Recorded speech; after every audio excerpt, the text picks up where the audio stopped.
नमस्कार दोस्तों। जैसा कि आप जानते हैं कि कल जिस तरीके से दिल्ली के मुख्यमंत्री और आम आदमी पार्टी के राष्ट्रीय कन्वीनर अरविंद केजरीवाल जी के ऊपर हमला हुआ, ये न केवल शर्मनाक है बल्कि एक बहुत ही गंभीर घटना है। और जब मैं कह रहा हूँ गंभीर घटना है तो उसके अपने कारण हैं। इस देश के अंदर कोई ये पहली घटना नहीं है, लेकिन ये वही देश है जहां देश की प्रधानमंत्री श्रीमती इंदिरा गांधी को उनके अपने निवास स्थल पर उनके अपने अंगरक्षक उनको गोलियों से उड़ा देते हैं। ये वही देश है जहां अत्यंत गहरी सुरक्षा, एसपीजी की सुरक्षा के बावजूद राजीव गांधी जी का, जो देश के पूर्व प्रधानमंत्री थे, तमिलनाडु में उनका कत्ल हो जाता है। ये वही देश है जहां पर पंजाब के पूर्व मुख्यमंत्री बेअंत सिंह का बम उड़ाकर कत्ल हुआ है। ये वही देश है जहां देश के पूर्व रेल मंत्री का 70 के दशक में उनकी हत्या की गई है। जिस देश के अंदर राजनेताओं के हत्याओं का एक बड़ा, मैं भूल गया, हरेन पांड्या, जो गुजरात में एक ज़माने में बहुत कद्दावर, बहुत बड़े नेता थे, दिन दहाड़े उनका कत्ल किया गया और आज तक ये पता नहीं चल पाया कि उस कत्ल के पीछे असली लोग क्या थे। हालांकि जब आप उनकी पत्नी से बात करिए तो बहुत कुछ बातें वो कहती हैं। और इस देश के अंदर जहां लगातार आतंकवादी घटनाएं एक के बाद एक होती रही हैं, भारत लगातार आतंकवाद से जूझता रहा है, चाहे वो संसद पर हमला हो, चाहे वो जम्मू कश्मीर की विधानसभा पर हमला हो, चाहे वो 26/11 हो, चाहे वो मुंबई की लोकल ट्रेन पर एक के बाद एक ताबड़तोड़ कई सीरियल ब्लास्ट हुए हों, चाहे वो दिल्ली हो, चाहे वो अयोध्या हो, लखनऊ हो, सूरत हो, हैदराबाद हो, जहां इस तरीके के उदाहरण हैं, वहां दिल्ली के मुख्यमंत्री को, जिनको जेड सिक्योरिटी मिली हुई है, और ये सिक्योरिटी हमने नहीं दी है, ये सिक्योरिटी देश की सरकार ने दी है, जो कहती है कि थ्रेट परसेप्शन की एनालिसिस करने के बाद दिया जाता है। वैसी स्थिति में सारी सुरक्षा बंदोबस्त को तोड़ते हुए, अगर कोई सुरक्षा थी वहां, तो एक महिला वहां पहुंचती है, उनके ऊपर स्याही फेंकने का काम करती है, वहां खड़े होकर टीवी चैनल्स को बाइट देती है, और पुलिस शुरू में दिखाई नहीं पड़ती और बाद में नजर आती है। तो आप लोगों को लग सकता होगा कि सिर्फ महज एक स्याही फेंकने का एक कांड हो, लेकिन यह पहली घटना नहीं जब अरविंद जी के साथ इस तरीके का वाकया हुआ है। एक हमारी विपक्षी साथियों के जरिए इस तरीके से कई बार उनके ऊपर हमले हुए हैं, कई बार हमले हुए हैं। दिल्ली शहर में हमले हुए हैं, दिल्ली के बाहर हमले हुए हैं, उनके ऊपर मुक्केबाजी की गई है, स्याही फेंकने का काम किया गया है, उनकी पीठ पर मुक्केबाजी की गई है, उनकी आंख पर मुक्केबाजी की गई है। यानी एक लंबा चौड़ा इतिहास है इसका। और जहां तक मेरी जानकारी है, जब भी कोई सुरक्षा एजेंसी, जब भी कोई सरकार किसी के बारे में, उनकी सुरक्षा देने के बारे में चर्चा करती है, तो थ्रेट परसेप्शन को एनालाइज करती है और पास्ट को देखने के बाद ही सुरक्षा दी जाती है। यानी दिल्ली पुलिस के पास ये कहने का कोई मौका नहीं है कि ये पहली घटना थी जिसके आधार पर वो कॉट अनअवेयर, जो अंग्रेजी का एक शब्द है, दे आर कॉट अनअवेयर, ये कोई पहली घटना नहीं थी। इसका मतलब उनको तैयार रहना चाहिए ऐसी किसी घटना से निपटने के लिए। लेकिन वहां पे ऐसा कुछ भी नहीं था।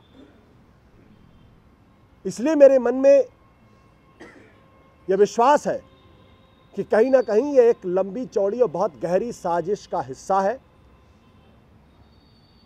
इस साजिश के पीछे शारीरिक तौर पर अरविंद केजरीवाल के ऊपर हमला करने का, उनके ऊपर गहरे घात करने का, उनको चोट पहुंचाने का और इस संभावना से, इस आशंका से इनकार नहीं किया जा सकता कि उनको कत्ल करने का की साजिश हो सकती है या रची जा सकती है। मेरे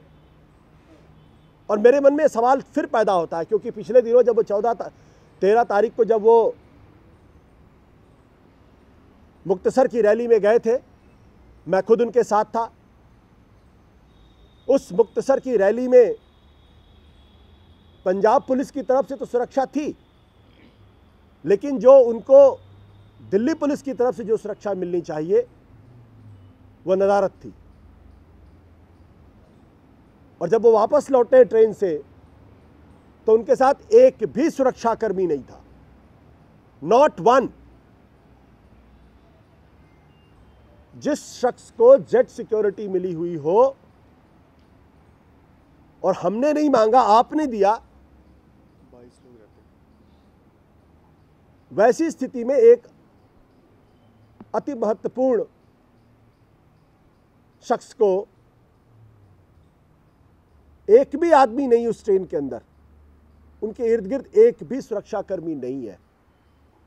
मैं फिर कहता हूं, सुरक्षा हमने नहीं मांगी, सुरक्षा आपने दी है। जब आपने दी है तो सवाल यह खड़ा होता है कि आखिर क्यों नहीं प्रोवाइड किया गया। और उसके 3 दिनों के बाद दिल्ली के छत्रसाल स्टेडियम में इस तरीके की घटना होती है। तो मुझे दोनों में एक पैटर्न नजर आता है, एक मेथड नजर आता है।